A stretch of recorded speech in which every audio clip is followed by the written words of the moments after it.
Vardan Tėvo ir Sūnaus ir Šventosios Dvasios. Štai ir vėl girdime pasakojimą apie išgydymą, apie ligas, apie žmonių nelaimės ir kaip Dievas, kaip Jėzus išgydo tos žmonės. Ir iš tikrųjų, jeigu tai būtų kokia tai ligos istorija, tai suprantam, vienas po kito renkamos, dedamos tokios istorijos, tokie pasakojimai, ir tai būtų labai svarbu, skaitant gydytojams, mums, kas iš to, kad 18 metų besergančią moterį Jėzus išgydė. Tai va čia ir yra esmė tų pasakojimų. Pasakojimas ne tiek čia svarbu, kad ten kiek metų ir net kokiu būdu Jėzus išgydė. Čia visam kitame kame esmė yra. Pirma, iš tikrųjų mes turime patys ir nešiojam savybę, kiekvienas savaip ir galbūt savotišką tą būseną, ką pavadintume 18 metų. Kiekvienas iš mūsų.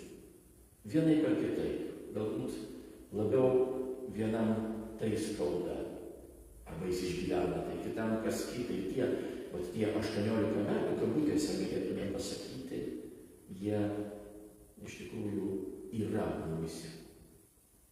Štai moteris yra išvaduota iš savo ligos ir čia vėl pabrėžia evangelistas Lukas, kad ji nešaukė Jėzaus, ji neieškojo jo, jinai net nesitikėjo, kad bus pagydyta. Bet Jėzus pats pasakė, moteris išvaduota iš savo ligos. Ir čia irgi labai svarbi yra detalė. Jėzusgi niekada nedaro stebuklų šiaip savo, kad kiti pamatytų, kad būtų kažkoks efektas, kad kažkas tokio, kur eitume visi pasakotume. Nors žinoma, ir ta moteris ir kiti pasakos, kas atsitiko, bet tas veikimas, Dievo veikimas yra ne tam, kad visi tik pasakotų. Jisai, jeigu jau paliečia moterį, uždėjo ant jos rankas, jinai išgijo, bet išgijo kartu ir jo širdis. Ir kitaip nebūna. Jeigu Jėzus nepamatytų jo širdį ir tą pasiruošimą keistis, pasiruošimą gyventi nuo to momento, kada Dievas paliečia jos gyvenimą, kada ateina jos gyvenimą, pasiruošimas gyventi kitaip, tai tada ir to stebuklo neįvyktų. O jisai matė, jisai išvedė tos moters širdyje tuos procesus ir todėl pagydė pats, net nešaukimas. Ir neprašant. Ir štai vėl ta liga tokia sutraukta, jinai buvo ne tiek buvo sulinkusi, kad nebegalėjo normaliai žvelgti žmonėms į akis ir žvilgsnis toks, galima sakyti, į žemę. Ir štai irgi tame pamatykime tokį simbolį, tokį ženklą. Jeigu jau Dievas paliečia žmogų ir paliečia jo širdį, kas yra daug svarbiau negu paliesti kūną ir išgydyti kūną, tai jisai tą žvilgsnį nukreipia, žmogaus žvilgsnį, nukreipia nuo žemės į dangų, kad jis gali atsitiesti ir jau pakėlęs galvą padėkoti Dievui ir jo žvilgsnis ten turi būti. O ką reiškia žvilgsnis? Tai ne tik, kad kažką tai matoma aplinkui, daiktus ir taip toliau. Bet žvilgsnis yra gyvenimo kryptis. Mes sakom, štai tu širdimi žvelg. Arba kaip tu žiūri į vieną ar kitą reiškinį, dalyką, mes jo nematom. Ir tada suprantam, kad kalbam ne apie tą žvilgsnį, kad mūsų akis, kai jau išėjau, ten pažiūrėk, susiras ten savo akiratyje kažkokį tai objektą, daiktą ir pažiūrėk į jį. Mes sakom, kaip tu žiūri į karą, kaip tu žiūri į žmogų. Ką reiškia žiūrėti? Aš negaliu žiūrėti į karą, bet aš galiu tuo žvilgsniu vidiniu įžvelgti. Taigi, čia irgi Dievas, kada nukreipia mūsų tą žvilgsnį, o tai reiškia gyvenimo pagrindų, gyvenimo kryptį pasirinktą mūsų, tai jisai jį, mūsų tą žvilgsnį vidinį ištiesina ir nukreipia ten, kur reikia. Ir štai dar viena reakcija į visą tai. Sinagogos vyresnysis supyko. Ateikit kitomis dienomis gydykitės, o ne šabą dieną, ne šeštadienį. Juokinga ir net per ašaras graudu. Nejaugi žmogus gali šitaip pasakyti. Nejaugi žmogus gali šitaip pagalvoti. Dabar įsivaizduojame, ateina kažkas tai, kas daugybę metų sirgo. Ir mes matom, kad žmogus kankinasi. Ir jis kažkokiu būdu, ir jau čia nesvarbu kokiu būdu, visi pagyja ir įvyksta tas veiksmas, kurį taip galbūt įstatymas kažkokius darbus ten, Senojo testamento įstatymas, taip sako, kažkokius darbus draudžia.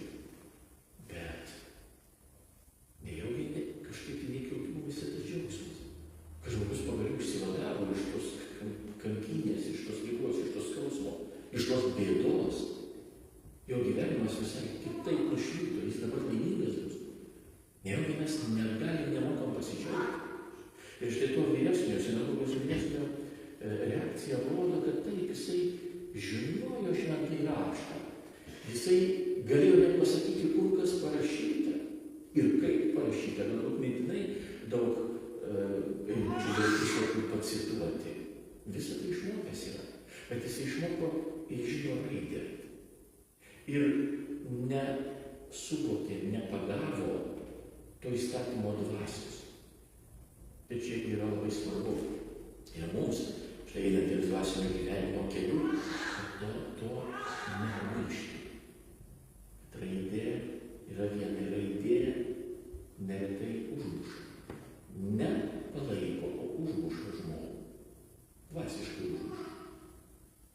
Ir štai, jeigu mes nesuprantam to, kad forma nėra tiek svarbi, kaip mes kartais galvojam, kaip mes įvertinam, tai tada mūsų dvasinis tas kelias ne ten palyginis kažkoks, tai dar ne į tą pusę. Ir mūsų siela dar nėra pasveikusi, dar nepagavusi to tikro dvasinio gyvenimo kelio. Eina kažkur tai paraleliai, kažkur tai gal bandom susigaudyti, bet dar nepagavom. Ir tada liūdna yra. Ir štai žmonių reakcija į visą tai, kada Jėzus pasakė, tai jau savo jaučio ar asino, jūs nepagirdot šeštadienį, ogi dirbti negali. Ir čia Dievo duktė. Mes sakykime, kad galbūt mums tas biblinis toks tekstas ir tie išsireiškimai tokie kartais jau dabar mažai ką pasako. Mes sakykime, taip, tu ten šunį kartą ten pagirdai šeštadienį ar sekmadienį, bet čiagi žmogus, kaip jam neduoti maisto, o dar labiau, kaip jam tą dieną, paskui tu jos gal nebesutiksi, kaip nepagydyti, kada turim tokią galimybę ir nepasinaudoti tuo, kaip tik būtų nuodėmė. O mes prisiskaitę, bet neįsigilinę, galvojame atvirkščiai, pasakyta nedirbti. Ir viskas, ir iš mane pajudinsiu. Tai čia raidė yra. Ir mes žinom, kad įstatymas duotas ne tam, kad užmuštų tą dvasią, o tam, kad mes galėtume, žinodami, gilindamiesi į tą įstatymą, eiti jo kryptis, jo nurodyta, įstatymą nurodyta kryptis. Bet mes žinom, kur link eiti. O dažnai mes kaip tik to, kur link, to tikslo jau nebematom, jo jau neturim omeny, o galvojam, kad reikia tik tai va taip, kaip parašyta. Dirbamos 6 dienos ir viskas. O ką reiškia dirbamos? O ką reiškia nedirbti tą 7 dieną? neretai būna mums, tai čia nesvarbu. Apie tai neparašyta, o parašyta šešios dienos. Ir štai Jėzus visą tai atrodytų sulaužo, bet jis atėjo ne tam, kad nesilaikytų, kad pažeistų, kad sulaužytų tą įstatymą, o tam, kad įvykdytų.